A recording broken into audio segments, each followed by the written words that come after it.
अस्सलाम वालेकुम जनाब। क्या हाल चाल है याद साहब?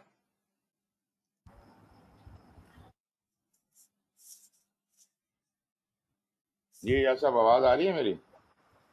सर बिल्कुल। वालेकुम अस्सलाम सर, आप खैरियत से हैं? जी बिल्कुल ठीक ठाक, आप सुनाइए। अल्हम्दुलिल्लाह सर, अल्लाह का फजल करम सर। Wonderful wonderful. तो कैसा दिन गुजरा जी अपना इंडिपेंडेंस डे के बाद? सर बस इंडिपेंडेंस डे तो फिर आपको पता है फौजी कार्रवाइयाँ बहुत सारी होती हैं, वो चलाते रहे। सही सही। उसके बाद से आज का दिन ये था कि आज वो कोई थोड़ा बहुत वो मिसेस को वैसे ही डाउट हो गया कि जी कि शायद उसे बुखार शुखार है और बॉडी में पेन है, तो कहीं कोरोना ना हो गया हो। अच्छा अच्छा। मैंने कहा चलो जी फिर टेस्ट शेस्ट करा आते हैं। ओके बस ओके। आज टेस्ट शेस्ट कराया और चेकअप शेकअप करा के तो बस तो घर पे ही हैं, फिर खुद भी एहतियातन जो है ना। हाँ हाँ बस हाँ। मैंने कहा जी चूंकि हम दोनों साथ ही थे आपके, हमने कहा जी आइसोलेट रखते हैं थोड़ा सा, उसके बाद बिल्कुल देखते बिल्कुल। हैं कल रिजल्ट आएगा तो। सर सर, तो आप सुनाइए सर। बस जनाब, हमारे एक जो खुर्रम साहब थे, वो तो गालिबन सर इस कोर्स में नहीं ज्वाइन कर रहे, कंटिन्यू कर रहे, क्योंकि वो बिजी सर हो गए हैं। उनको मैंने कहा कि अगला कोर्स जो हम 6 सितंबर से शुरू कर रहे हैं उसमें आ जाएं। ठीक सर। तो बाकी आप रह गए और फैसल रह गए, दो ही लोग रह गए अब यहाँ पर। बिल्कुल सही कह रहे हैं सर। बाकी आपने देखा होगा, मैंने काफी सारे और भी कोर्सेज फ्लोट किए हैं। अगर किसी जी हाँ को सर। इंटरेस्ट हो या कोई और किसी को रेफर करना हो, तो हम एजाइल के पे ऊपर भी कर रहे हैं ट्रेनिंग, और भी बड़े इंटरेस्टिंग किस्म के कोर्सेज हैं अगर आप लिस्ट को देखें। बल्कि एक तो इंजीनियर्स के लिए, कंस्ट्रक्शन इंजीनियर्स के लिए। अच्छा अच्छा सर, मैंने वो देखी सर, लिस्ट काफी लंबी चौड़ी थी तो मैंने देखी वो सारी। हाँ तो फिर आपने ग्रुप के अंदर भी उसको एडजस्ट किया था, तो मैंने कहा ठीक है। मैंने कहा ये एक कोर्स बड़ी मुश्किल से मैनेज कर रहे हैं। एक और में ये हो जाता है। तो उसमें कमिटमेंट्स ऐसी होती है ना सर कि समटाइम्स यू डोंट एक्सपेक्ट कि जी कि मैं ये काम कर रहा हूँ और वही हो जाता है। हाँ बिल्कुल बिल्कुल। तो वो कल भी रात को जो है ना, मतलब मैंने कहा अभी तो वीकेंड है, कुछ नहीं है सुकून से, तो वो रात को 10 बजे के करीब वो जो है ना कि जी रात से मैसेजेस वगैरह आने शुरू हुए कि जी सुबह 12 बजे ये मीटिंग होगी। मैंने कहा यार ये कौन हम्म। सा टाइम है? अच्छा अच्छा जी अच्छा। बस मतलब मैं यार मैं तो मीटिंग पे नहीं आता, मेरा तो इशू है। तो मैंने कहा जी बस मैं डॉक्यूमेंट्स आपको भेज देता हूँ, अपने एक जीवन को मैंने भेज दिया। अच्छा ओके मैंने कहा जाओ यार अटेंड करो। और क्या ओके। किया जा सकता है इनके साथ। This is the thing sir. आ रहे हैं सर, फैसल आ रहे हैं, वैसे मैसेज तो उन्होंने किया हुआ है कि वो ज्वाइन करेंगे। हाँ बस वही मैं देख रहा हूँ कि वो ज्वाइन कर लें। अच्छा। बाकी तो अर्न बाकी ये वैल्यू। सर मैंने देखा तो सर बैठ के कॉस्ट वाले को भी देखा मैंने, शेड्यूलिंग वाले को भी देखा काफी। सही, गुड गुड। और लेकिन पढ़ने के बाद सबसे पहली चीज तो ये अंदाजा हुआ कि सर इंतहाई खुश्क इंतहाई ड्राई है ना, मतलब जिसके अंदर आपको बहुत ज्यादा सर खपाना पड़ता है। सही बात है। ये वो चीज थी। मैं कहा यार ये तो खैर, लेकिन ये कि गो थ्रू किया उसे, हाँ हाँ। कॉस्ट वाले को भी देखा और इसको भी देखा। मैंने किसी हद तक अच्छा। बहुत सारी चीजें, मतलब कि जो कि हम वैसे ही छोड़ देते होते हैं, तो वो देखता रहा तो उससे ये काफी चीजें पता चली उसके अंदर। जहाँ जहाँ बिल्कुल। एटलीस्ट तो ये है, बट ये है बड़ा ड्राई सर। जालिम कॉस्ट हाँ, वाला तो बहुत ही ज्यादा ड्राई था। असल में देखें, ड्राई इन द सेंस के चूंकि आप वो चीजें करते नहीं हैं कभी, और एक नई सर चीज आपके सामने आ रही है और वो अजीब सी लगती है। लेकिन अगर आप सर इसे एप्लीकेशन पॉइंट ऑफ व्यू से देखें कि यार अगर ऐसा करके सर देखें क्या होगा, या वो आप इमेजिन करने की कोशिश करें, तो आप ये देखेंगे कि आपका वे ऑफ वर्किंग ही तकरीबन चेंज हो सकता है और खूब बेहतर हो सकता है। सर ये बिल्कुल आपकी वजह बात है ठीक है इनको, इन चीजों को बीच में नई चीजें हैं ये, इनको एंटर होने सर। की ये वजह है। सर तो वैसे तो ये जितनी चीजें माशाल्लाह इसके अंदर हैं, मतलब आप तो मतलब पढ़ा भी रहे हैं और प्रैक्टिकली बहुत सारे प्रोजेक्ट के अंदर इन्वॉल्व भी रहते हैं आप। तो ये चीजें वाकई में भी मतलब यूज भी कर रहे हैं लोग, कंपनियां यूज क्यों कर रही नहीं, हैं क्यों इसे नहीं। या अभी? सर अच्छा बात सर। ये है कि आप देखें, एक पूरा पूरा वो शिफ्ट होता है पैराडाइम का। हमारे यहाँ जरा सर आहिस्ता आहिस्ता हो रहा है, लेकिन हो तो रहा है। लो भी आप देखें, बहुत ज्यादा लोग हैं जो इस वक्त पीएमपी क्वालिफाइड हैं। एटलीस्ट अगर मैं ये कहूं कि सर और किसी को नहीं भी पता हो, इन सबको तो पता है ना। तो लाजिम बात है कि इनमें से अक्सर लोग इन चीजों को अप्लाई करने की कोशिश भी करते हैं। खास तौर पे जो यंगस्टर्स हैं वो तो बहुत ज्यादा इन चीजों को अप्लाई करने की कोशिश करते हैं। तो कई बिल्कुल कंपनियों ठीक। में ही अप्लाई होती हैं, बिल्कुल होती हैं। बाहर तो बहुत ज्यादा होती है। पाकिस्तान में जरा थोड़ा सर। ये करना पड़ता है कि आपको स्पेशल एफर्ट करनी पड़ेगी इन चीजों को अप्लाई करने की, और रिजल्ट्स दिखाने पड़ेंगे, ताकि फिर आपका बॉस इंप्रेस हो और वो कहेगा नहीं यार ये तो ठीक है। दरअसल ये ठीक है। सर दरअसल ये बिल्कुल ठीक। आपके पुराने मेथड से कहीं ज्यादा आला मेथड है, सर ज्यादा एक्यूरेट मेथड है। तो लाजमी बात है कि इसकी मांग बढ़ेगी, लेकिन फिर वही बात है कि कोई ट्राई नहीं सर करेगा तो कैसे होगी। आप जानते होंगे इसको, कर्नल मंसूर मुस्तफा को सर, वो आपको मतलब ही नोज यू, वो भी पीएमआई क्वालिफाइड है। जी जी जी बिल्कुल। तो पीएचडी कर रहा है सोलर सिस्टम वगैरह के अंदर, तो उसको उसके कोर्स में मेरा तो उसका वर्कशॉप चलती रहती है। अच्छा अच्छा। तो उसके साथ थोड़ा तो मैं डिस्कस करता रहता हूँ, क्योंकि उसने तो किया हुआ है। तो हम्म। थोड़ा कोर्समेट के साथ मजीद जो है ना, आप गपशप इस मौजूद पे थोड़ा आराम से लगा लेते हैं। अच्छा अच्छा अच्छा, तो सही है। वो भी यही कहता क्या चीजें तो बहुत इसके अंदर, मतलब वो समय यही बात कर रहा था, जो चीजें यहाँ पे पड़ी होती हैं, कभी उसके पास बैठ जाता हूँ चाय शाय के लिए जाके, तो ये इस हम्म पे डिस्कशन चल रही होती है, तो बातचीत बता रहा था।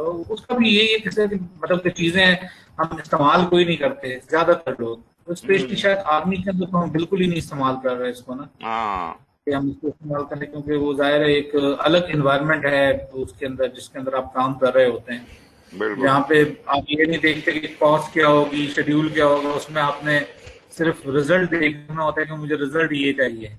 हाँ हाँ। तो उस वजह से शायद चीज़ थोड़ी सी वो हमारे दिमागों में, स्पेशली हम फौजियों के दिमाग में इस चीज को डालना थोड़ा सा मुश्किल हो जाता है।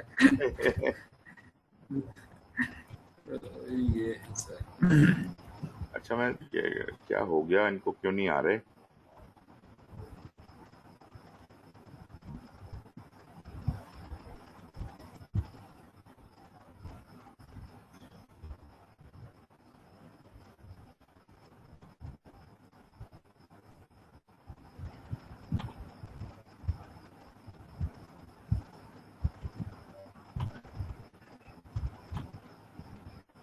अच्छा चलें, खैर कल जो हमने लास्ट लेक्चर में बातें जहाँ छोड़ी थी, हम वहां से शुरू करते हैं बात, क्योंकि 5 मिनट तो ऊपर हो गए हैं। सर तो मीनवाइल फैसल भी आ सर ही सर जाएंगे। पहली बात ये कि सर मैंने पिछली दफा तो मैं यही इस्टेब्लिश कर सका था कि अर्न सर वैल्यू की जरूरत क्या है। जो हमारा बिल्कुल सर। एग्जिस्टिंग सिस्टम है मेजरमेंट का, वो फाल सर नहीं है, वो काफी नहीं है, वो सर अप्रोक्सीमेशन के ऊपर है, विच इज नॉट गुड। हम बिल्कुल जितना सर। ज्यादा एटलीस्ट अपनी जो परफॉर्मेंस मेजरमेंट के तरीके हैं उनको जितना ज्यादा सर एक्यूरेट बना सकें, उतना मुमकिन हो सके उतना हमें बनाना चाहिए। तो बिल्कुल इस सर। हवाले से हमने कहा कि हम और दूसरी बात मैंने ये बताई थी कि टाइम को और कॉस्ट को इकट्ठे मैनेज करने की कोशिश करनी है। एक चीज को मैनेज नहीं करना। अगर आप खाली एक चीज को मैनेज करेंगे तो दूसरी चीज हाथ से निकल जाएगी, उस पर कंट्रोल लूज हो बिल्कुल जाएगा। सर। तो अब हम क्या सर करना चाह रहे हैं कि हम दोनों घोड़ों को एक ही लगाम से दौड़ाना चाह रहे हैं, स्केड्यूल के और सर कॉस्ट के। और लाजमी बात है कि जब ये बिल्कुल स्केड्यूल और कॉस्ट के घोड़े दौड़ेंगे तो स्कोप तो पूरा होगा, सफर तो सर। कवर होगा, तो स्कोप भी पूरा होगा। तो इसका मतलब है इसमें स्कोप भी है, इसमें टाइम भी है और कॉस्ट भी है। लेकिन मेजरमेंट हम किससे बिल्कुल करते हैं? टाइम और कॉस्ट से, राइट। टाइम होता है। अच्छा, अब बिल्कुल ठीक इसके सर। लिए जो टर्मिनोलॉजी इस्तेमाल होती है वो मैं आपके सामने सर रखता हूँ। मेथड, सर ये इसकी डेफिनेशन तो आपको नजर आ ही रही है यहाँ पे। बिल्कुल अ, सर, ये सर है। तो आगे हम ये अगली स्लाइड जो है इसके अंदर देखिए, ये कुछ सर टर्मिनोलॉजीज हैं जो अर्न वैल्यू में इस्तेमाल होती हैं। सर इसमें तीन बेसिक इनपुट टर्मिनोलॉजीज हैं, टर्म्स हैं। एक है सर प्लैंड वैल्यू, पीवी। बिल्कुल ठीक सर। दूसरी है अर्नड वैल्यू, ईवी। और तीसरी सर है एक्चुअल कॉस्ट, एसी। सर बिल्कुल सर। अच्छा, अब मैं आपको बताता हूं कि प्लैंड वैल्यू क्या है। जैसे सर मैंने पिछले पिछले सेशन के अंदर भी बात की थी कि जब मैं प्लानिंग करता हूं तो मैं टाइम और कॉस्ट की पूरी प्लानिंग कर लेता हूं, सर और मुझे पता होता है कि मैंने कब क्या काम करना है और कितने पैसे कब कहाँ खर्च करने हैं। पहले से पता बिल्कुल होता है सर। ना आपको, प्लान के बिल्कुल मुताबिक। ऐसे ही है सर। तो सर ये बड़ा मुमकिन है कि मैं एक ग्राफ बना लूं पैसे के खर्चे के हवाले से कि पैसा कब कब कितना खर्च होना चाहिए, वो जो बिल्कुल ग्राफ ठीक सर। बनता है, जैसे मैंने पहले भी जिक्र किया था, it takes the shape of a S curve. ठीक है जी, मैं अभी ये शायद ठीक आपको सर। मैंने लास्ट टाइम भी दिखाया था। हमने कहा कि अगर इस तरीके के साथ इस तरफ मेरा टाइम चल रहा हो सर और इस तरफ मेरी कॉस्ट चल रही हो, तो ओवर टाइम आपकी कॉस्ट खर्च होगी। शुरू में जब आपने काम शुरू किया, जीरो टाइम के ऊपर जीरो कॉस्ट है। अच्छा, पहले तो मैं आपको ये बताता हूं कि अगर हम इस कॉस्ट को कमुलेट ना करें, हम कहें फर्ज करें कि हफ्ते के हफ्ते कितने पैसे खर्च होने हैं, हर हफ्ते कितने पैसे खर्च होने हैं, तो सर। पहले हफ्ते में जो पैसे खर्च होंगे, फर्ज करें वो यहां तक होंगे, दूसरे हफ्ते में कुछ ज्यादा हो जाए, दूसरे हफ्ते का खर्चा ज्यादा होगा, तीसरे का शायद उससे भी ज्यादा हो, लेकिन फिर एक वक्त आएगा उससे अगले हफ्ते शायद कुछ स्टेबल हो जाएंगे खर्चे, फिर कम होने शुरू हो जाएंगे, फिर और कम होंगे, फिर over the period of time ये खर्चे हमारे जीरो पे आ जाएंगे। ये तो है बिल्कुल कि सर। ये हर हफ्ते का अलग अलग खर्चे का अगर ग्राफ बनाऊं तो ऐसा बनेगा। सर। लेकिन अगर मैं इन खर्चों को कमुलेट करता चला जाऊं, पहले हफ्ते के एंड तक कितना खर्च हो गया वो तो उतना ही है जितना है, दूसरे हफ्ते सर। मतलब इतना खर्च हो गया ना, अब सर। दूसरे हफ्ते का खर्चा तो इतना है, इसका मतलब है, सर। सॉरी, दूसरे हफ्ते का खर्चा तो इतना है, इसके ऊपर सर। पहले हफ्ते का खर्चा अगर मैं ऐड कर दूं तो ये जगह सर। बनती है।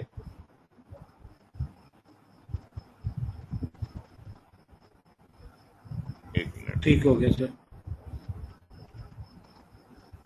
तो ये जगह बनती है, इसका मतलब है कि ये जो ग्राफ होगा, 2 हफ्ते तक मेरा इतना खर्चा हो चुका होना चाहिए, 3 हफ्ते सर। तक शायद इतना हो चुका होना चाहिए, और इस तरह फिर ये खर्चे बढ़ने जरा कम हो जाएंगे क्योंकि ग्राफ नीचे आ रहा है ना, नीचे वाला, ये फिर इस तरह करके बिल्कुल सर। एक एस की शक्ल इख्तियार करेगा और यहाँ पे खत्म हो जाएगा। तो आपने देखा कि ग्राफ पहले आहिस्ता से नीचे से ऊपर उठा, फिर एक्सपोनेंशियली ग्रो सर। किया, फिर जब उसने अपनी पीक सर। पकड़ ली तो खर्चे कम होने शुरू हो गए, तो आपकी कमुलेटिव ग्राफ जो है वो स्टेबल होना शुरू हो गया, और एक वक्त पे जाके आपका पूरे बजट को उसने खर्च कर दिया। This is how you plan. बिल्कुल इसको सर। हम कहते हैं एस कर्व, या इसको हम कॉस्ट बेसलाइन भी कहते हैं। इस एस कर्व ठीक को हो गया सर। हम कॉस्ट बेस देंगे, और कॉस्ट याद बेस रहे लाइन। कि ये जो एस कर्व है ये मैटर करता है हमारे लिए, और एस कर्व जो है ये सर। Cumulative graph. इसका मतलब ये हुआ, ठीक sir. The highest point on the S curve shows sir. My total budget. बिल्कुल ठीक सर। ठीक है जी, तो इसका मतलब सर। है कि any point on this S curve is pre plan. Sir. ये हमने प्लानिंग के दौरान ये एस कर्व बना लिया था। तो मिसाल सर। के तौर पे अगर आप कहते हैं यार ये एक पॉइंट है ये वाला, इस पॉइंट के सर। ऊपर आप एक पर नीचे एक सीधी लाइन खींचें, पता चलता है कि इतने टाइम, सर। मतलब मिसाल के तौर पे 1 2 3 हफ्ते और 5 दिन के बाद कितना खर्चा हो चुका सर। होगा, उसको देखने के लिए मैं सर। इधर को जाऊंगा, तो कॉस्ट बिल्कुल जितनी भी सर। वहां पे आ रही है मैं कहूंगा ओके, इस वक्त की प्लान्ड वैल्यू ये है, इस वक्त तक इतना बिल्कुल पैसा ठीक। बजट के मुताबिक खर्च हो जाना चाहिए। इसका मतलब है sir. Any point on this S curve is the planned value for that point. बिल्कुल ठीक सर। ठीक है जी, तो पीवी जो मैंने आपको दिखाया, PV is planned value, and planned sir. Value is any dot और any point on the S curve. बिल्कुल ठीक सर। So PV1, PV2, PV3, it could be n number of PVs, सर। but PVs will always reside on the S curve. Sir. जी फैसल ने join कर लिया। फैसल क्या हाल है आपके?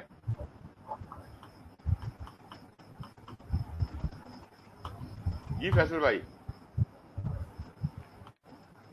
Sir, I'm with you.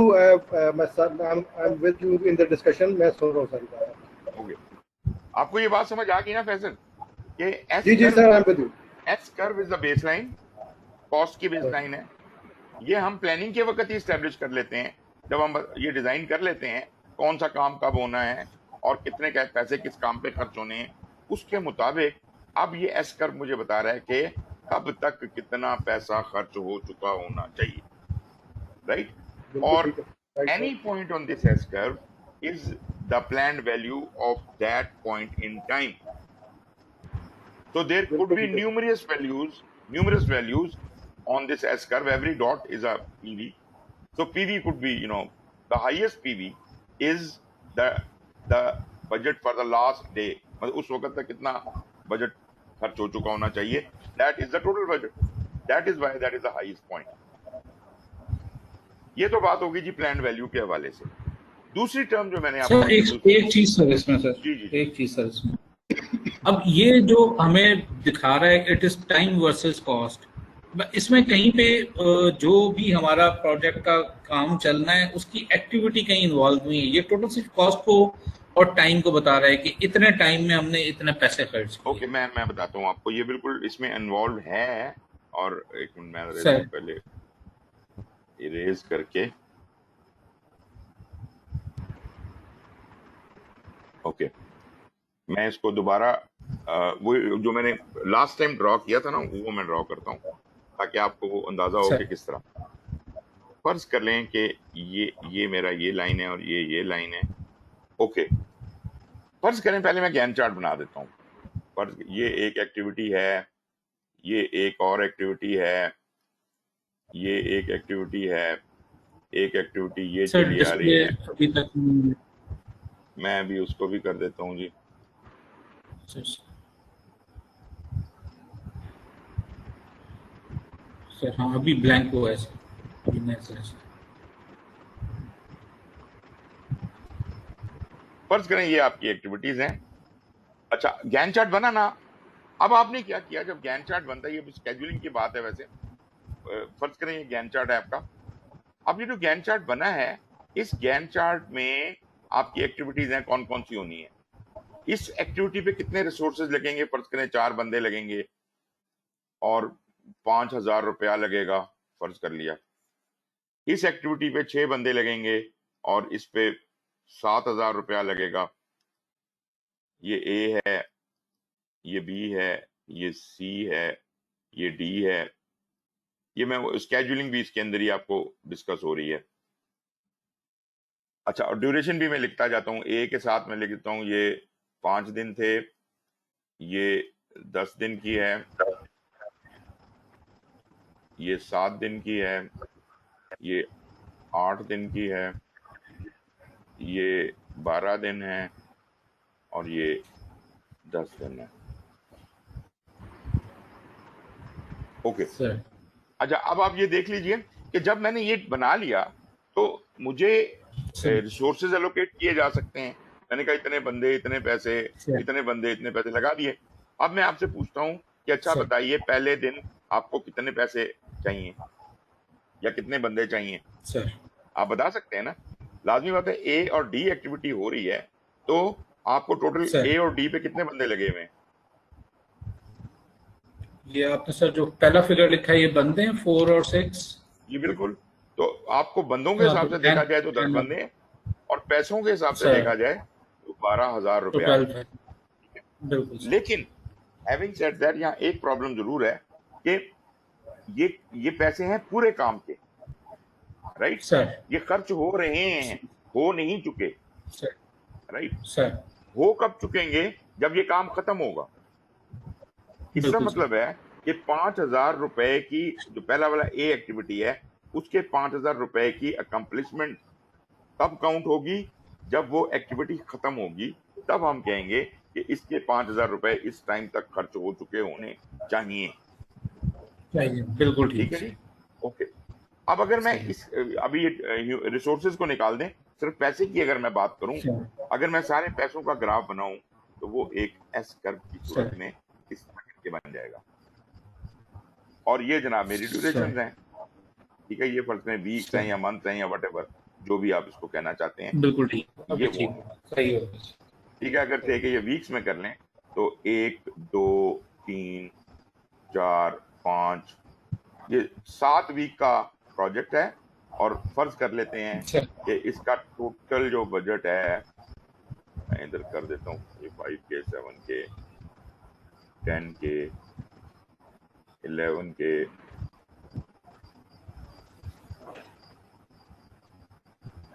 बल्कि इसको मैं 8 कर देता हूँ,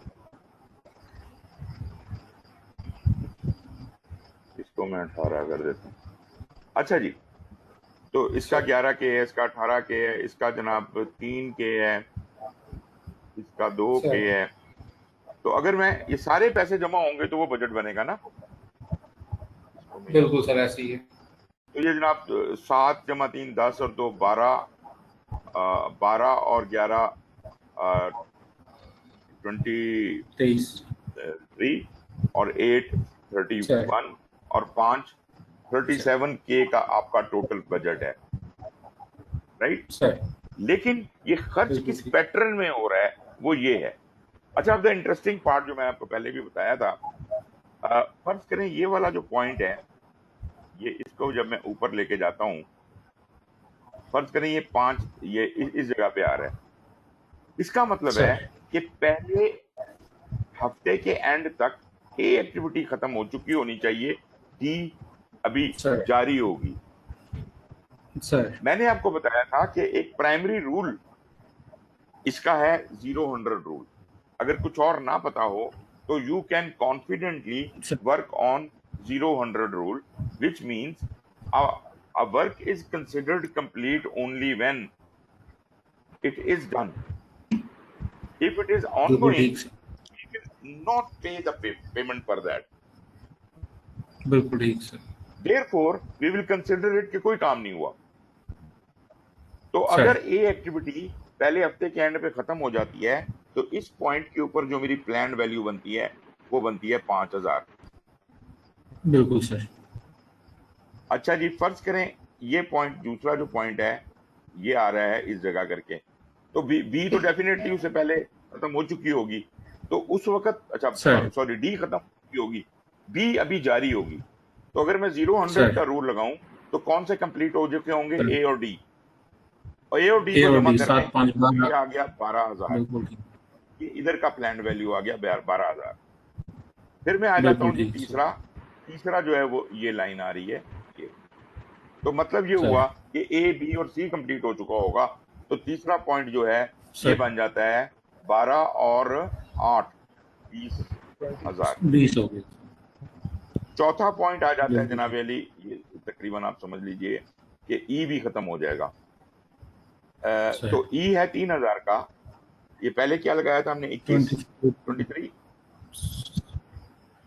पहले हमने लगाए थे 12 5 17 नहीं, 12 5 17 नहीं, 12 में तो 5 12 और 8 20 सर, 12 में तो 5 12 और 8 20, 12 20 और 3 23 हो जाएंगे अभी होगा, और 20 और 3 ये पॉइंट आ जाएगा 23। ये बिल्कुल ठीक सर। और फर्ज करें ये वाला पॉइंट जो है इसमें ये 11000 और ऐड हो जाएंगे, 23 और 11 सर 34 हो जाएगा सर। और ये यहाँ पे क्या हुआ, यहाँ पे कोई और मजीद नया काम कंप्लीट नहीं हुआ, ये भी 34 ही रहेगा सर। बिल्कुल ठीक सर। और अब एंड पे 37, टोटल बजट आ गया आपका। This is how your work is suppose to be perform, right? ठीक सर। अच्छा, अब होता क्या है कि मेरी अर्न वैल्यू जो है वो है एक्चुअल मेरी परफॉर्मेंस वर्क के हिसाब से, कि how much have I accomplished. फर्ज करें जब पहला हफ्ता कंप्लीट होता है, ए एक्टिविटी जो कि मुकम्मल हो चुकी होनी चाहिए वो मुकम्मल नहीं होती, तो आपकी प्रोग्रेस क्या जाएगी? आपकी earn value, how much value you have earn. इस चार्ट के हिसाब से तो अगर हम कैलकुलेट करें तो हम फिर जीरो ही काउंट करेंगे सर, क्योंकि हमने तो कंप्लीट नहीं किया काम अपना। बिल्कुल सही बात है, तो हमने जीरो काउंट करेंगे। इसका मतलब है कि मेरा पहला पॉइंट जो अर्न वैल्यू का पॉइंट लगेगा वो इस जगह लगेगा, नीचे जमीन पे, ठीक है? दूसरे हफ्ते में ए कंप्लीट हो गया और डी भी कंप्लीट हो गया, तो एकदम हम 12 पे आ जाएंगे, 12 पे आ जाएंगे। तीसरे हफ्ते में पता चलता है जी कि जो बी है वो भी कंप्लीट होना था लेकिन वो नहीं हुआ, तो हम फिर यहाँ फिर 12 पे अच्छा, रह जाएंगे। अगले हफ्ते बिल्कुल सर। बी और ई कंप्लीट हो जाता है तो हम एकदम जंप मार के, तो आप ये देख सकते हैं कि आपका जो अर्न वैल्यू का ग्राफ होगा वो ऐसे ऐसे ऐसे ऐसे वो अलग एक लाइन चलती जा रही है, ठीक है ना जी? बिल्कुल ठीक, सही। लेकिन ये क्या है कि इस वक्त तक इतना जितना काम हुआ है उसका बजट आप बता रहे हैं। It has absolutely nothing to do with what you have actually spent on ground. Please never ever sir, confuse earned value with the actual amount you have spent. You say कितने budget का काम हो गया है, बात समझ आई? या in other sir, word, अब तक जितने काम हो गए हैं उनका प्लान्ड बजट क्या था, प्लान्ड वैल्यूज क्या थी, उन तमाम सर, प्लान्ड वैल्यूज को अगर जमा कर लिया जाए तो this much I have earned, ये मैंने अकम्प्लिश कर लिया है। अर्नड का मतलब है मैंने अकम्प्लिश कर लिया है। So if I have accomplish but I had to accomplish, तब तो मैं ऑन डॉट जा रहा हूं, ऑन स्केड्यूल जा रहा हूं। If I have accomplished less than what was planned, then I am behind the schedule. And if I have accomplished sir, more than what I had to perform, then I am ahead of schedule. Sir, So comparing the difference between the planned value and earned value at any point is going to show me the schedule variance. Schedule variance बिल्कुल मतलब ठीक, schedule का फर्क। तो schedule sir, variance is the difference between EV and PV। याद रहे कि sir, EV पहले ही लगाना है, क्योंकि अगर अगर तो दोनों बराबर हुए तो जीरो हो जाएगा ना। तो जीरो का मतलब क्या समझेंगे हम कि ये we are on schedule, right? अगर ठीक EV सर, और PV ज्यादा है, मतलब काम जितना करना था वो ज्यादा है लेकिन आपने जो किया है वो कम है, तो आपका जवाब PV बड़ा हो जाएगा और EV छोटा हो जाएगा, माइनस में आ जाएगा। तो आपका जवाब माइनस में आ जाएगा। यही वजह है minus shows sir, negativity, minus shows कि आप बिहाइंड द नेगेटिव, स्केड्यूल हैं एंड प्लस शोज कि सर, आप अहेड ऑफ द स्केड्यूल हैं, सर, और zero shows that you are on schedule. तो ये है जी सर ये स्केड्यूल वेरिएंस। जी जनाब। सर ये एवी माइनस एबी नहीं होना चाहिए सर मैं वही बात तो एक्सप्लेन कर रहा हूँ। सर। आपने कहा था मैं 5,000 का काम कर लूंगा पहले हफ्ते के एंड तक, मगर आप 5,000 का काम नहीं कर पाए, तो आपकी अर्न वैल्यू क्या होगी? क्या होगी? नेगेटिव में, नेगेटिव अर्न वैल्यू क्या होगी? Zero, because you did not do, आपने कुछ भी नहीं किया, प्रैक्टिकली कोई काम खत्म नहीं किया आपने। तो earn value is zero, planned value is 5, तो 0 - 5 इज -5। माइनस का मतलब ही ये होता है कि आप बिहाइंड द स्केड्यूल हैं। ठीक है ठीक है जी।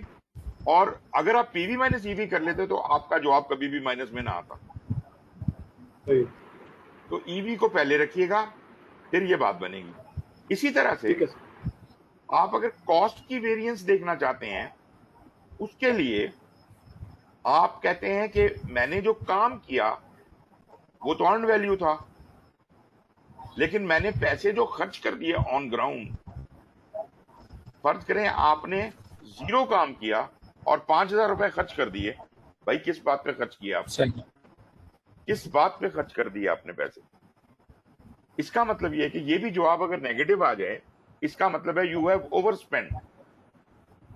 सर, अगर ये जवाब 0 आ जाए, इसका मतलब ये हुआ कि यू आर ऑन बजट। और अगर ये जवाब पॉजिटिव में आ जाए तो इसका मतलब है कि you have spent less than what was scheduled. इस काम पे जितना पैसा लगना था या अब तक जितना पैसा खर्च हो जाना चाहिए था, आपने उससे कम पैसा खर्च किया। अब ये तो स्केड्यूल बता रहा है कि हम आगे हैं या पीछे हैं। अगर हम स्केड्यूल सर, में आगे जा रहे हैं, we are ahead of schedule and we are under budget, इसका मतलब ये हुआ कि we have performed extremely well, पैसे भी बचा लिए, काम भी ज्यादा कर लिया। सर लेकिन अमूमन ये सिचुएशन नहीं होती, आप या तो किसी एक चीज में नेगेटिव होते हैं या दोनों में नेगेटिव होते हैं, और दोनों में नेगेटिव होना बहुत ही बुरी बात है। सर अच्छा, अब ये जो स्केड्यूल वेरिएंस और कॉस्ट वेरिएंस है, ये परफेक्टली वेल आपको बता रहा है फर्क। But the problem with this kind of metric is, इस तरह के स्केल के ऊपर जब मैं मेजर करता हूँ, रुपयों में तो जवाब आ रहा है, I am fine with it. The problem is that this is not comparable. अगर मैं पहले हफ्ते का स्केड्यूल वेरिएंस देखूं और दूसरे हफ्ते का स्केड्यूल वेरिएंस देखूं, तो उनके दरमियान कोई खास रिलेशनशिप नहीं बनाया जा सकता, क्योंकि वो पहले हफ्ते का पहले हफ्ते की इन्वायरमेंट के हिसाब से था, दूसरे हफ्ते का दूसरे हफ्ते की इन्वायरमेंट के हिसाब से। हो सकता है आपने कोई करेक्शन अप्लाई की हो, तो स्केड्यूल आपको ज्यादा यही पता चल सकता है कि हम बजट के या स्केड्यूल के कितना करीब जा रहे हैं, अपने प्लान के कितना करीब जा रहे हैं। लेकिन if you need to do a bit more detailed analysis करना है आपने, और आप जानना चाहते हैं कि हम ओवरऑल क्या परफॉर्मेंस हमारी जा रही है या आगे का क्या ट्रेंड है, तो वो स्केड्यूल वेरिएंस और कॉस्ट वेरिएंस से फ्यूचर ट्रेंड्स नहीं निकाले जा सकते, क्योंकि ये बच्चों वाला प्लस माइनस का सवाल है।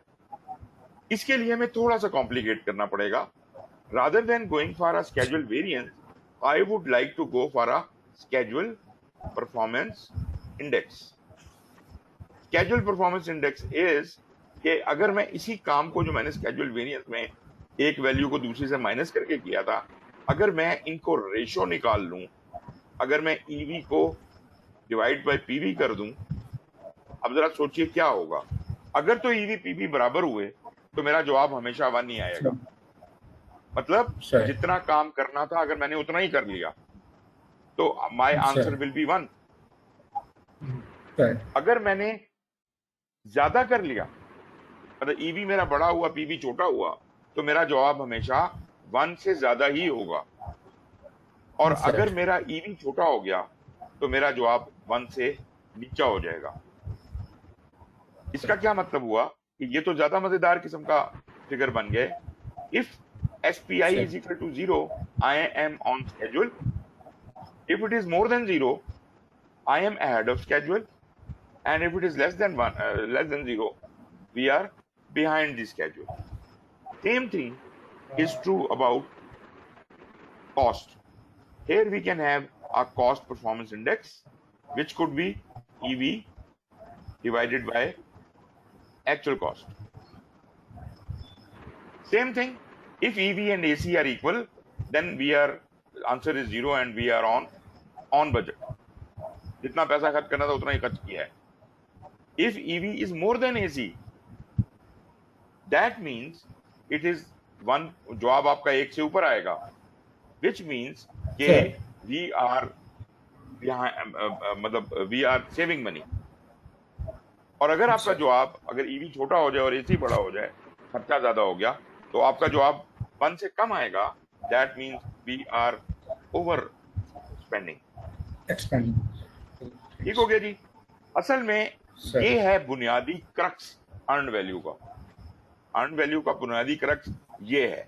एसवी, पहली 3 टर्म मैंने आपको बताई, पीवी, ईवी और एसी। फिर मैंने आपको बताया schedule variance is equal to earn value minus PV, cost variance is earn value minus AC. फिर मैंने आपके इंडाइसेस बता दिए। स्केड्यूल परफॉर्मेंस इंडेक्स है earn value by plan value, और कॉस्ट परफॉर्मेंस इंडेक्स का है earn value divided by actual cost. ये तो होगी जी बेसिक चीज। अब आते हैं अगले फेज के ऊपर कि ये तो निकल आया, तो किसी भी पॉइंट के ऊपर खड़े होके किसी भी हफ्ते प्रोग्रेस रिपोर्ट लेते हुए ये फिगर जब आएंगे, इसको कोई देख के कोई बेवकूफ भी बता सकता है कि हम स्केड्यूल में आगे हैं पीछे हैं, कॉस्ट में आगे हैं पीछे हैं, क्या है। तो बजाय इसके कि आप लंबी चौड़ी प्रोग्रेस अपने बॉस को कम्युनिकेट करें, सर इतनी ईंटें लग गई, इतने मजदूर आए थे, उन्होंने इतना खाना खा लिया, don't worry about that. Just tell him these 2 figures, SPI and CPI. Everything is within these 2 figures.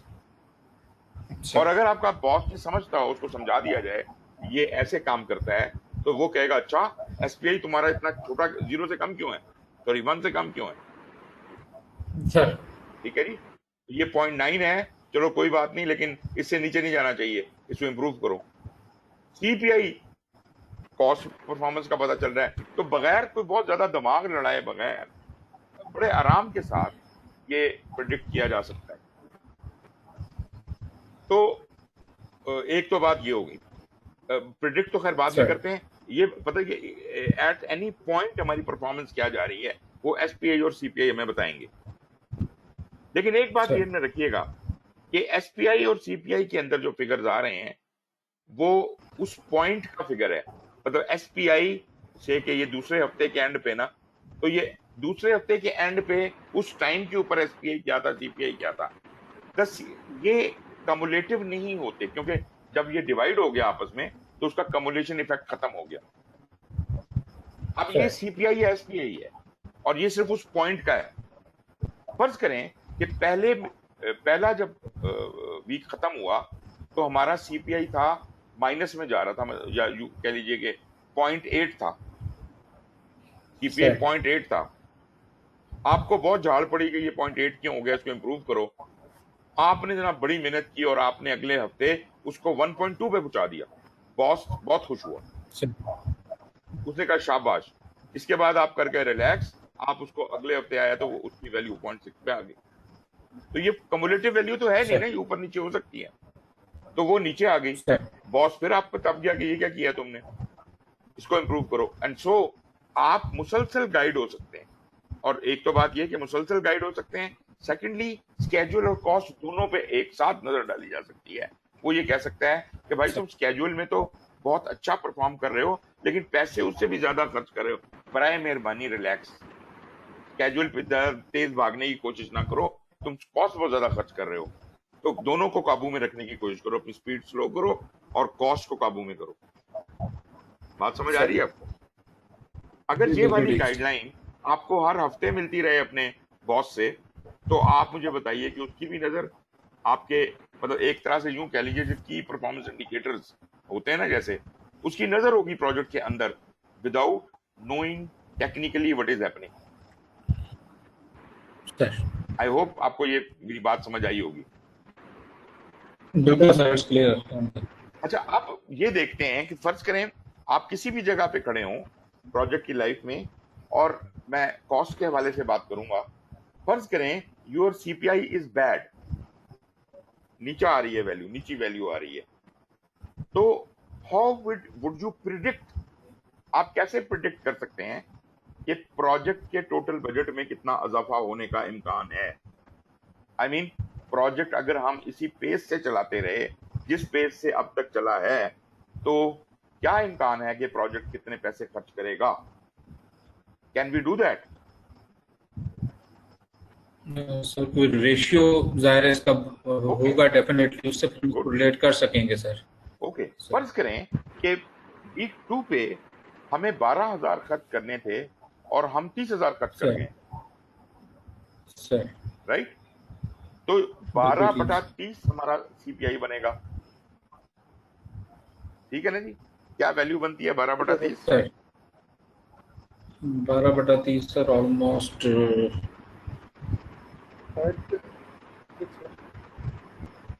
0.4, very poor performance. 0.4 अच्छा, सर। अब मुझे बताइए जरा, अगर मैं वैसे जनरली एक अपना मैथमेटिक्स के हिसाब से बात करूं, अगर आप हर 12,000 के काम को 30,000 में करते हैं, तो सर 37,000 का काम कितने में करेंगे? हर 12,000 का काम 30,000 में हो रहा है, तो 37,000 का 3 से ऑलमोस्ट हम ऊपर चले गए सर। राइट, तो तो ये हो 90 में जाएगा, कहीं ज्यादा हम ये करेंगे क्रॉस मल्टीप्लीकेशन वाली बात हो जाती है।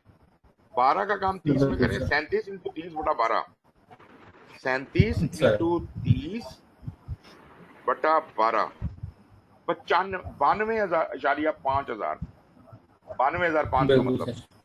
बात समझ आ रही है आपको? बिल्कुल तो सर। ये कैसे किया मैंने क्रॉस मल्टीप्लीकेशन की? आप जरा गौर कीजिए कि ये क्या वैल्यूज क्या सर है। ये जो सर 12,000 है, ये क्या है? ये 12,000 प्लान वैल्यू तो, हाँ जी, प्लान वैल्यू हमारी क्या चल रही थी? 12,000 सर।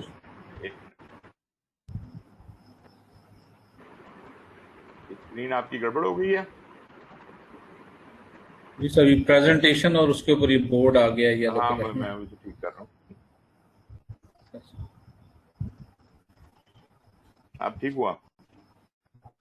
अच्छा जी, प्लान वैल्यू जी क्या सर। थी जी हमारी? Second 12,000 sir. 12,000। क्या मुझे बताइए।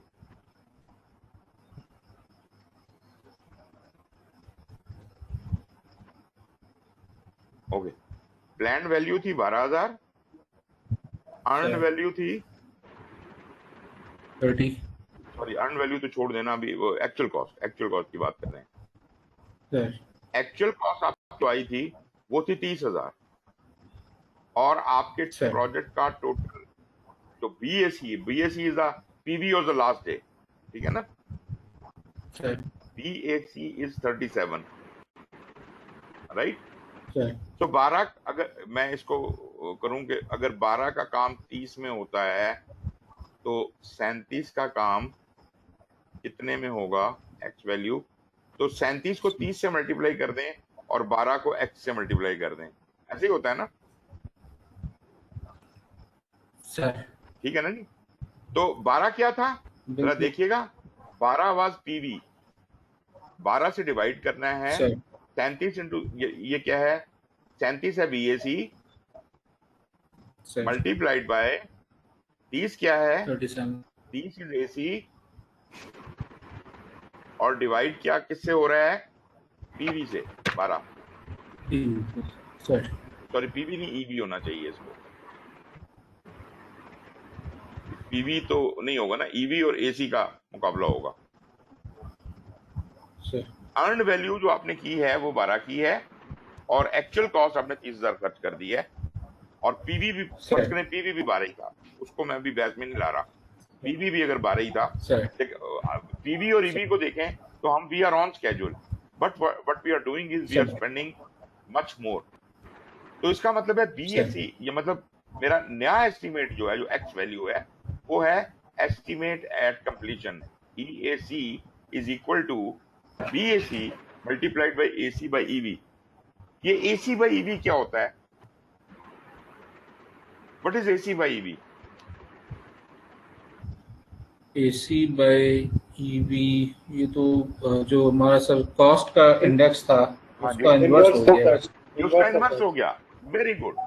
Sir. So the general formula for EAC is EAC divided by CPI. Got it? Yes sir, ठीक है, बिल्कुल सही। ओके। अच्छा, अब एक और भी इसी तरह का काम करते हैं। ये आपने क्या किया? आपने फोरकास्टिंग कर दी, आपने फोरकास्ट कर दिया सर। कि ये प्रोजेक्ट इतने पैसों में, अगर हम कोई और इकदाम ना करें, करेक्शन अप्लाई ना करें और इसी पेस पे चलते रहे, तो ये प्रोजेक्ट इतने पैसों में खत्म होगा। अब मैं आपसे ये कहता हूं कि अगर मैं आपसे ये कहूं कि ये 7 हफ्ते का प्रोजेक्ट था, आप मुझे बताएं कि जिस पेस से आपका एसपीआई चल रहा है, अभी मैं सीपीआई की बात नहीं कर रहा, एसपीआई चल रहा है, आप मुझे प्रिडिक्ट करके बताएं कि ये प्रोजेक्ट कितनी देर में खत्म होगा, कब खत्म होगा? इसका एस्टिमेट कैसे लगाया जाए? मतलब इसको क्या लीजिए, estimate of time at completion. Estimate of time at completion. Estimate of time at completion, तो बिल्कुल उसी तरह से जैसे बीएससी वहां पे था, अभी ड्यूरेशन की बात हो रही है, तो ड्यूरेशन ऊपर रखें, total duration of the project जो कि 7 वीक्स है,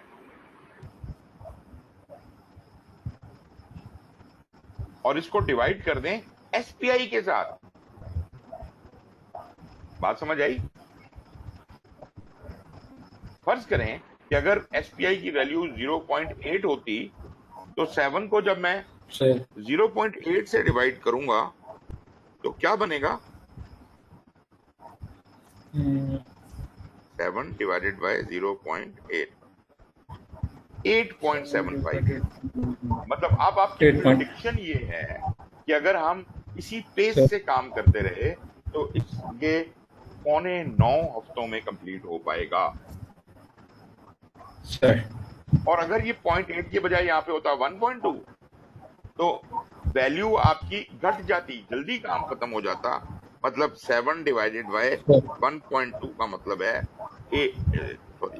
7 डिवाइडेड बाय 1.2 5.83 वीक्स। सर। ठीक है ना जी।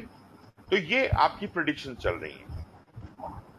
Got it. सर खैर टाइम के ऊपर तो बिल्कुल हम ठीक सर। टाइम के प्रिडिक्शंस पे तो हम इतना ज्यादा बहस नहीं करते, लेकिन अभी हम थोड़ी सी बात करते हैं एस्टिमेट एट कंप्लीशन के हवाले से। जो मैंने आपको बताया, इसका जो टाइम कॉस्ट वाला है, इसका सिंपल फार्मूला जो जो बेसिक फार्मूला है वो है BAC divided by sir CPI। Right. CPI sir. अच्छा, the sir difference between CPI BAC and EAC, लाजमी बात है कि अभी मेरा बजट कंप्लीशन 37 है और उसके बाद वो 93 पॉइंट समथिंग हो जाता है, तो इसका मतलब है the difference between BAC and EAC is called variance at completion. वो भी यहाँ पे लिख देता हूँ आपके सामने। VAC sir is equal to BAC sir minus EAC। मैंने BAC पहले क्यों रखा? मैंने BAC पहले क्यों रखा? इसलिए कि अगर तो टोटल BAC बजट था सर। EAC बराबर है तब तो कोई वेरिएंस नहीं है, जीरो हो जाएगी। अगर सर नई कॉस्ट पुरानी कॉस्ट से ज्यादा होगी तो इसका मतलब सर हम ज्यादा खर्च करें, बुरी बात है ना, तो जवाब माइनस में होना चाहिए। तो सर BAC 37 माइनस 93, तो ये जनाब वेरिएंस एट कंप्लीशन नेगेटिव में आ जाएगी। तो इसका मतलब ये हुआ कि we are in negative variance. और अगर EAC की वैल्यू कम हुई तो फिर हमारा जवाब पॉजिटिव में आ जाएगा, विच इज पॉजिटिव वेरिएंस। तो ये बिल्कुल जनाब ठीक हमने सर। EAC और BAC भी निकाल लिया। अब EAC का मैं एक और आर्गुमेंट इसमें यहां ऐड करता हूं, वो ये है कि ये जो आपके सामने फार्मूला लिखा हुआ है BAC डिवाइड बाय CPI, ये सिर्फ उस मोमेंट की CPI, जो आखिरी मोमेंट था, जो आखिरी प्रोग्रेस रिपोर्ट थी, उस वक्त के CPI के ऊपर बेस करके प्रिडिक्शन कर रहा है। ये cumulative effect of earlier CPIs consider नहीं कर रहा। फर्ज करें ये तीसरा हफ्ता होता, पहले हफ्ते CPI 0.8 था, दूसरे हफ्ते 1.2 हो गया, सर इस दफा 0.9 है। सर मेरा मतलब है वो जो 0.8 और 1.2 था उसका इम्पैक्ट तो नहीं ले रहा, ये तो सिर्फ आज का इम्पैक्ट ले रहा है। बात समझ आ रही है? ऐसे ही है सर। तो इसका मतलब ये हुआ कि जो अब तक कार्रवाई हो चुकी है वो तो अच्छा बुरा हो गया जो होना था, लेकिन अभी जो करेक्शन आप अप्लाई करनी है वो तो अब के बाद करेंगे ना। सर इसका मतलब है कि एस्टीमेट एट कंप्लीशन तो हो गया कि total estimation at completion, but estimate at completion is actually made up of two parts. एक, जो पैसा हम अब तक खर्च कर चुके हैं, आज की तारीख तक अब तक जो पैसा खर्च कर चुके हैं, प्लस वो पैसा जो आज के बाद खर्च होना है, मतलब आखिर तक, उसे कहते हैं ETC, एस्टीमेट टू कंप्लीट। मतलब बकाया जो काम रह गया है उसको मुकम्मल करने के लिए सर मुझे जो खर्चा करना पड़ेगा वो ETC होगा। राइट? बिल्कुल ठीक सर। ओके। मुझे पता है चीजें थोड़ी सी मुश्किल होती जा रही हैं, लेकिन आप अगर थोड़ा सा अपना दिमाग हाजिर रखेंगे तो ये बात समझ आ जाएगी। अब मैं आपको बताता हूं कि ये जो ETC है ये क्या है। ETC जो टोटल कुल काम था उसमें से जो काम हो गया है वो निकाल दें। कुल काम जो था वो था BAC, ये मेरा कुल काम था, सर ऐसे ही है। और जो काम हो गया है वो अर्न सर वैल्यू है। अगर मैं BAC में से अर्न वैल्यू निकाल दूं तो ये मेरा sir This portion is called the remaining work. और इसके ऊपर अगर मैं बिल्कुल सीपीआई का इफेक्ट बिल्ड कर दूं divided by CPI, this will tell me only कि बकाया काम पे और कितना पैसा लगेगा। बिल्कुल ठीक सर। और अगर ये मुझे पता चल जाए ईटीसी की वैल्यू, इसमें मैं अब तक का एसी जमा कर दूं तो मेरा एसी निकल आता है। ठीक सर। ठीक है जी, ये थोड़ी सी कॉम्प्लिकेशन है। तो इधर आप एक नई टर्म से इंट्रोड्यूस हुए, रिमेनिंग वर्क। रिमेनिंग वर्क क्या था? कुल काम में से जो काम हो गया है वो निकाल दें, सर तो बाकी रिमेनिंग वर्क रह गया। इसी तरह अगर मैं आपसे कहूं कि what is the remaining cost, आप आज प्रोजेक्ट के मिड में खड़े हैं, पैसा कितना बचा है आपकी किटी में, तो वो क्या है? सर टोटल पैसा था बीएसी, उसमें से जो पैसा खर्च हो चुका है एसी निकाल दें तो वो बीएसी आ जाएगा, वो आपका क्या कहते हैं रिमेनिंग कॉस्ट आ जाएगी। ठीक है जी, ठीक हो गया सर। एक बार फिर दोहराता हूँ, रिमेनिंग वर्क है सर कुल काम में से जो काम हो गया है वो माइनस कर दें तो रिमेनिंग वर्क आ जाएगा। एग्रीड? ठीक है sir. Sir that is B minus EV. और रिमेनिंग कॉस्ट है कुल काम में से जो पैसा खर्च हो गया है वो निकाल दें तो मेरे पास बकाया सर पैसे बच जाएंगे। अगर 37,000 बीएसी रुपए का बजट था और 10,000 रुपए खर्च हो चुके हैं तो इसका मतलब है कि 27,000 रुपए का रिमेनिंग कॉस्ट है मेरे पास। BAC minus AC sir BAC minus AC. ये अच्छा, ये रिमेनिंग वर्क जो है ना, ये इतना पोर्शन है, ओनली दिस मच। अगर आप उसको सीपीआई से डिवाइड करेंगे तो ईटीसी बन जाएगा। ठीक है जी, sir in other words I can say कि ETC is equal to remaining work divided by CPI, remaining work divided by बिल्कुल सीपीआई। अब मैंने आपको दो टर्मिनोलॉजी से इंट्रोड्यूस कर दिया, रिमेनिंग वर्क और रिमेनिंग कॉस्ट। अब एक आखिरी टर्मिनोलॉजी मैं आपके सामने लाता हूं, टीसीपीआई। ये आप प्रोजेक्ट के दरमियान में कभी भी बैठ के ये अंदाजा लगाना चाहते हैं कि आप का जो काम बाकी है, remaining work divided bye remaining cost, इनकी क्या रेशो बनती है। टीसीपीआई का मतलब है टू कंप्लीट परफॉर्मेंस इंडेक्स, कि मैं प्रोजेक्ट के मिड में खड़ा हूं, प्रोजेक्ट को खत्म करने के लिए मुझे क्या परफॉर्मेंस देनी पड़ेगी। तो अभी सर फर्ज कर लेते हैं कि मेरी रिमेनिंग वैल्यू जो है, सॉरी रिमेनिंग वर्क जो है, उसकी बजटेड वैल्यू उस रिमेनिंग वर्क का 50,000 रुपया है और मेरे पास जो पैसे बचे हैं वो 40,000 हैं। ये क्या सर सिचुएशन है? ये सिचुएशन है जिसमें मेरा जवाब एक से ज्यादा आएगा, एक से बड़ा आएगा। लेकिन यहाँ पे सर आपने सिर्फ नोट करना है कि टीसीपीआई में एक से ज्यादा बड़ा होना only in case of TCPI is bad, only ठीक इन हो केस गया ऑफ टीसीपीआई, बिकॉज वो कह रहा है परफॉर्मेंस में इंप्रूवमेंट कैसे होगी। तो आपको अगर ज्यादा कम पैसे हैं और काम ज्यादा है तो इट इज बैड। एक से ऊपर का जवाब का मतलब है कि आपको you have to work harder. अगर दोनों बराबर आ जाते हैं तो इसका मतलब है जितना पैसा है उतना ही काम है, तो we are relaxed, we are going fine. Sir अगर क्या कहते हैं रिमेनिंग वर्क कम है और पैसे ज्यादा हैं तो क्या होगा? तो ये तो बिल्कुल रिलैक्स करने वाली सिचुएशन है, यू कैन एंजॉय। मतलब आपके पास सर काम कम है, पैसे ज्यादा है और आपकी वैल्यू बिल्कुल ठीक आएगी सर 1 से कम। तो टीसीपीआई के केस में कम वैल्यू आना अच्छा है और ज्यादा वैल्यू आना बुरा है। सर दिस इज ठीक है जस्ट ऑपोजिट ऑफ बिल्कुल सीपीआई एंड एसपीआई, ये उसका उल्टा है। बिल्कुल ठीक ठीक है जी, तो ये सीधा सीधा remaining work by remaining cost है। और अगर आप इसका फार्मूला बनाना चाहते हैं तो वो रिमेनिंग वर्क का तो आपको पता ही है, वो ऊपर लिखा हुआ है बीएसी माइनस ईवी सर और डिवाइडेड बिल्कुल बाय बीएसी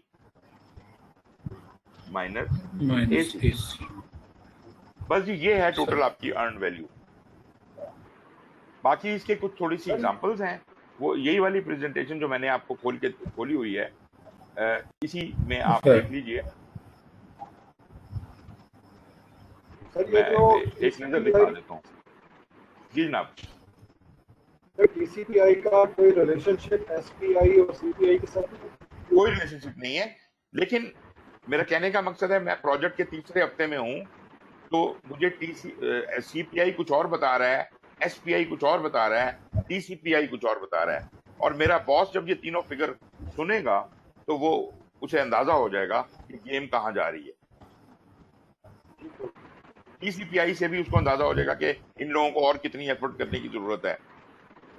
सीपीआई से अंदाजा हो जाएगा पैसे कितने ज्यादा खर्च हो रहे हैं, कॉस्ट अपना काम कितना ज्यादा हो रहा है। तो ये सब चीजें इन 3 फिगर से एक मुकम्मल पिक्चर उसके पास पहुंचती है, और इसके फिर ग्राफ वो शार्प भी बना लें। दोनों जो है वो +1 अच्छे हैं, और ये जो है ये <1 अच्छे हैं। जी जी जी जी, एग्जैक्टली एग्जैक्टली। ठीक है। तो मेरा ख्याल है इसको आप लॉजिक तो इसका समझ ही गए होंगे। मैं इसकी ये स्क्रीन ऑफ कर रहा हूँ।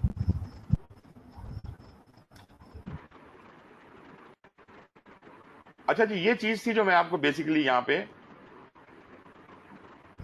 बताना चाह रहा था।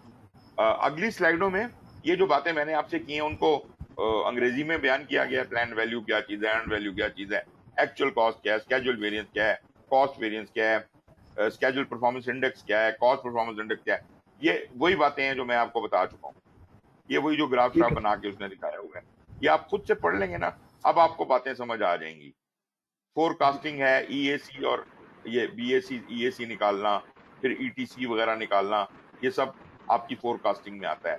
ये देखें ईटीसी की बात कर रहे हैं यहाँ पे, EAC forecast for ETC work performed at the budgeted rate.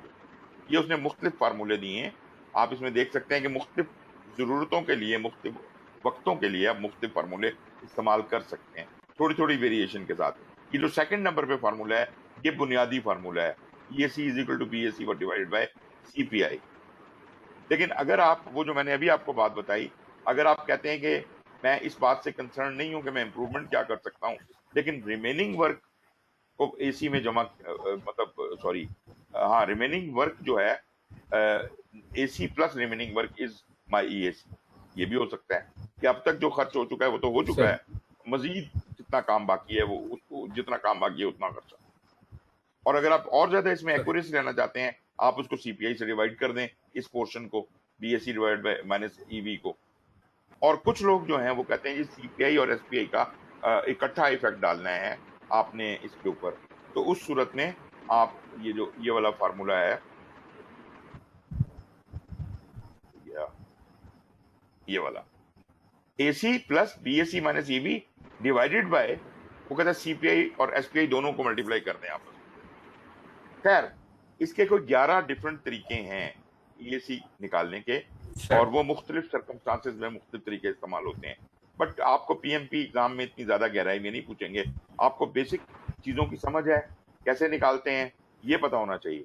बाकी जो इंट्री केसेस हैं उनको अभी खातर में ना लाएं।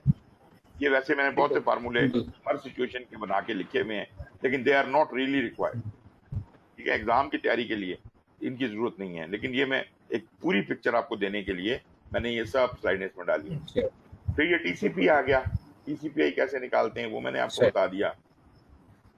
और ये वही डिफरेंट फार्मूलेज के यहाँ डिफरेंट शक्लों में लिखे हुए हैं, किताब में भी मौजूद हैं। सर ये कुछ एग्जांपल्स हैं आखिर में, ये देखें, ये एक सिंपल एग्जांपल है। एस कर्व किसी भी प्रोजेक्ट का बनाएंगे तो तकरीबन एस की शक्ल बनेगी, जैसे ये नजर आ रहा है। ये एक और एस कर्व है, और इसके ऊपर उसने बताया कि खाली प्लान वैल्यूज अगर मैं प्लॉट करूं तो वो ये बनती है, जनवरी की 0, फरवरी की 2500, मतलब कमुलेट हो रही है ना, तो ये टोटल बजट आपका बीएससी बनता है 70,700। लेकिन जब मैं इसके ऊपर अर्न वैल्यू भी प्लॉट कर दूं, ये रेड लाइन जो है ये अर्न वैल्यू की है, तो उसमें हमें पता चलता है कि सर अच्छा यार कहाँ क्या परफॉर्मेंस जा रही है। ये क्या है, स्केड्यूल की परफॉर्मेंस नजर आएगी। Without actual cost you can't comment के आप कॉस्ट ज्यादा खर्च कर रहे हैं या कम कर रहे हैं। इधर जो ये अर्न वैल्यू बिल्कुल नजर आ रही है, दिस ओनली शोज कि आप आगे हैं या पीछे हैं। अपने स्केड्यूल से। तो आपको नजर आता है कि पहले हफ्ते में, पहले महीने के एंड पे आप थोड़ा सा you were ahead of schedule. दूसरे में जो मार्च के महीने में you were exactly on schedule. अप्रैल के महीने में you were little behind schedule and still in मई month you are also behind schedule. मगर टू बी मोर एग्जैक्ट, अगर आप इन फिगर्स को यहां से देखेंगे तो आपको पता चलता है कि फरवरी के महीने में 2,500 का काम करना था, आपने 3600 का कर दिया। मतलब you have done more work 3600। मतलब जो अगले महीने में कोई काम करने वाला था वो आपने एडवांस में कर लिया। दैट इज गुड, क्योंकि ओवरऑल प्रोजेक्ट की जो परफॉर्मेंस है वो कम, ड्यूरेशन कम हो जाएगी। मार्च में आपने 8,000 का काम करना था, 8,000 की कंप्लीशन करनी थी और 8 ही की कर ली है। इसका मतलब ये हुआ कि it is okay, you are on budget but on schedule, but the problem is कि वो जो आप अहेड ऑफ स्केड्यूल थे, you have not taken advantage of that. आपकी अगर मैं बात करूं तो आपने थोड़ी परफॉर्मेंस रिड्यूस की है। ऑल्दो हमें तकलीफ नहीं है क्योंकि आप ऑन स्केड्यूल हैं, लेकिन अगर आप इसको मेंटेन रखें, अगले महीने आप उसे मेंटेन नहीं रख सके। अगले महीने का टारगेट था 13,000, आप आ गए 10,000 पे। प्रैक्टिकली स्पीकिंग आपने 2,000 ही का काम एक्स्ट्रा किया, जबकि आपको करना कितने का चाहिए था? 8 से 13, 5,000 का। तो इसका मतलब ये तो पुअर परफॉर्मेंस हो गई। और अगर आपने यही मेंटेन किया तो अगले महीने आप बहुत बुरी हालत में चले जाएंगे। तो मई में ऐसे ही हुआ, आप जो है 42 का काम करना था, 38 पे आए। लेकिन यहाँ ये नजर आ रहा है कि 38 पे आप 10 से 38 पे आप काफी मेजर प्रोग्रेस है, लेकिन आप अपना टारगेट फिर भी मीट नहीं कर सकते। तो ये जब आपके बॉस की तरफ से आपको इंस्ट्रक्शंस आ रही होंगी कि यार जागो, ये क्या कर रहे हो, उसको करेक्शन अप्लाई हो जाए, तो तब ये चीजें ठीक होंगी। लेकिन खाली स्केड्यूल से नहीं काम चलता। स्केड्यूल तो दुरुस्त कर लेंगे, लेकिन कॉस्ट की जब पिक्चर आपके सामने आती है तब असल में पता चलता है कि आप क्या कर क्या रहे हैं। अब मैं आपको दिखाता हूं कि वो क्या असर पड़ता है उसका एक्चुअल कॉस्ट को बीच में डालने से। खैर आई डोंट नो, आप अगर खुद चाहें तो ये स्लाइडें अच्छी तरह से स्टडी करके देख लें, और अगर कोई डाउट हो तो आप अगली दफा पूछ सकते हैं। लेकिन ये है कि अगली स्लाइड में वो ये है मेरा, अभी मेरा कंप्यूटर थोड़ा होल्ड हो गया, चल नहीं रहा आगे, तो मैं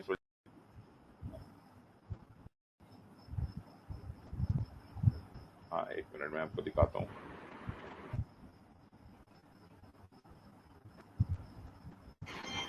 जी कुछ नजर आ रहा है स्क्रीन पे कि नहीं आ रहा? सर शेड्यूल वेरिएंस नजर आ रहा है, अभी चेंज हो गया। अच्छा, अभी आप देखें, अब इसमें एक्चुअल कॉस्ट भी ऐड हो गई है। अब जरा गौर कीजिए, वो कहता है जी फरवरी के महीने में 2500 का प्लान वैल्यू था, बजट 2500 का था, आपने 3600 का काम कर दिया, अच्छी बात है, but at what cost? You have spent 6,000 rupees, this is criminal. 6,000 रुपए का कैसे खर्च हो गए भाई? असल में जो काम आपने अगर ज्यादा किया भी है तो 3600 का काम किया है ना, तो 2,400 रुपए ज्यादा क्यों खर्च कर दिया आपने? लेकिन मार्च में हम देखते हैं सब कुछ 8,000 पे है। इसका मतलब है कि practically you have only spent 2,000 more, but the work you have done is worth more than those 2,000। आपने कितनी का काम कर दिया? आपने 3,400 का काम कर दिया। 3,600 से 8,000 पे पहुंच गए ना, बल्कि 4,400 में 4,400 का काम आपने 2,000 रुपए में कर दिया, अच्छी बात है। मगर अब अगर एक दफा आप यहाँ पहुंच गए हैं तो अब आप किसी चीज को गिरने ना दें। अब उसने क्या किया, अब गौर कीजिएगा, अप्रैल में उसने 13,000 मीट करना था, उसने एक्चुअल जो प्रोग्रेस ली है वो 10,000 की है, और पैसा उसने 8,000 ही खर्च की। तो ये कैसे हो सकता है कि एक भी पैसा मजीद खर्च बगैर आप 2,000 का एक्स्ट्रा काम कहेंगे? इससे जाहिर होता है कि इसने पैसा किसी को एडवांस दिया हुआ था। मेरा मतलब है जो बंदा अगर अच्छा आपका बॉस चीजों को समझने वाला है तो वो इन फिगर्स को इंटरप्रेट करके वो आपकी नब्ज को पकड़ लेगा। इसलिए ना सिर्फ आपको बल्कि आपके बॉस को भी ये अर्न वैल्यू की ट्रेनिंग लेनी चाहिए। सर खैर, ये आगे इसी तरह की कुछ और एग्जांपल्स हैं, ये देख लीजिएगा। ये मुख्तलिफ एक क्वेश्चन पूरा सॉल्व किया हुआ है, फिर उसके बाद आपको कुछ सिनेरियोज भी आखिर में मैंने दिए हुए हैं। ये देखिए, सर ये केस है, केसेस हैं, को 11 केसेस हैं। तीनों वैल्यूज अगर एक तरह से हों तो इसका क्या मतलब है? इसका मतलब है वी आर, ईवी और ईवी बराबर हैं, तो इसका मतलब है वी आर ऑन स्केड्यूल। और ऑन अगर स्केड्यूल, ऑन कॉस्ट, सारी चीजें ऑन ठीक हैं सर। कॉस्ट, बिल्कुल ठीक हो गया। अच्छा, इसको देख के आप क्या कहेंगे? Planned value is 1900, actual cost is 1700, what does that mean?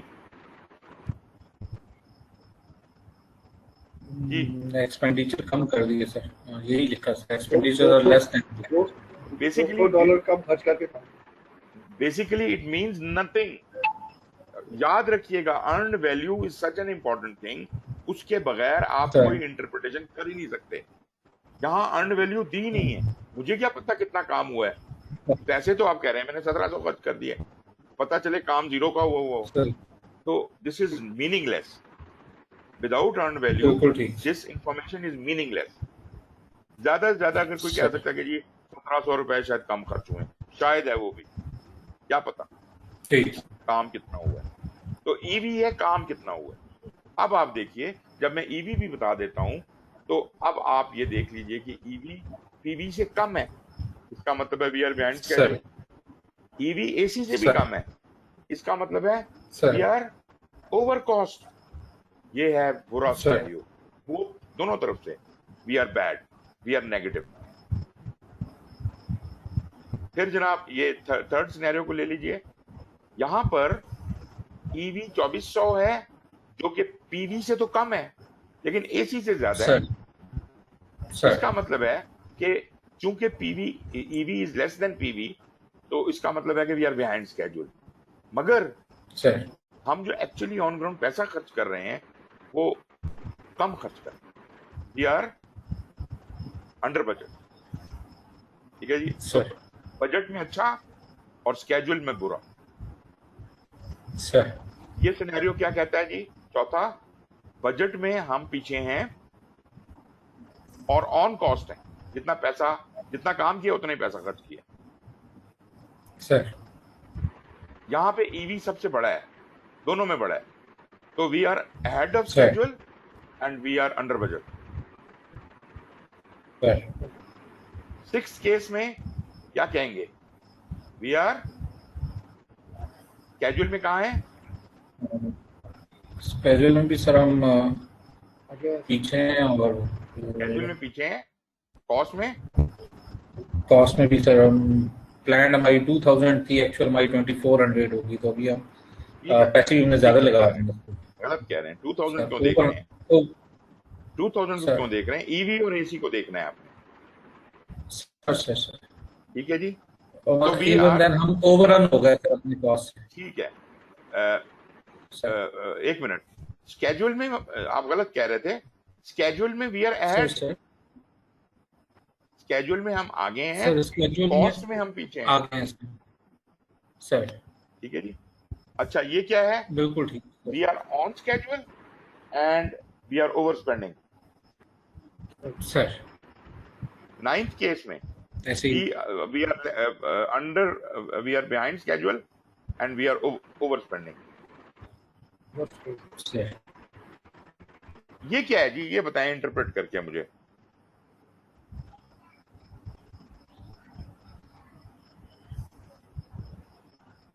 $800 खर्च करके कोई काम नहीं किया। कोई काम नहीं कुछ भी किया, नहीं किया we have sir. Done nothing, we have spent money. Sir. ठीक है जी, तो इसका मतलब है ये सर। तो बहुत ही बुरी सिचुएशन है, और ये अमूमन ऐसा होता है। मतलब हमने ऐसे प्रोजेक्ट देखे हैं जिसके अंदर असल सर। अकम्पलिशमेंट तो कोई भी नहीं हुई, लेकिन आपने बहुत सी मशीनें खरीद के रख ली हैं। तो भाई टास्क कहाँ है?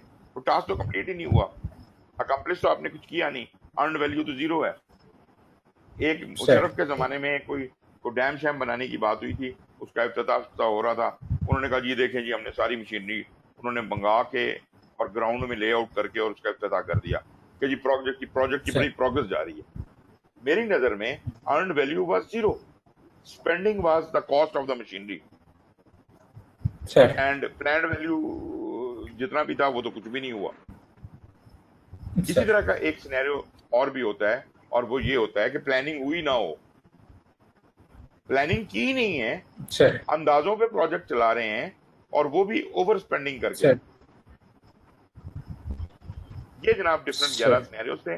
मेरा ख्याल है इससे काफी बेटर समझ आ गया होगा आपको, और मेरा जी ख्याल है सर, मैंने टाइम भी आपका ज्यादा ले लिया है।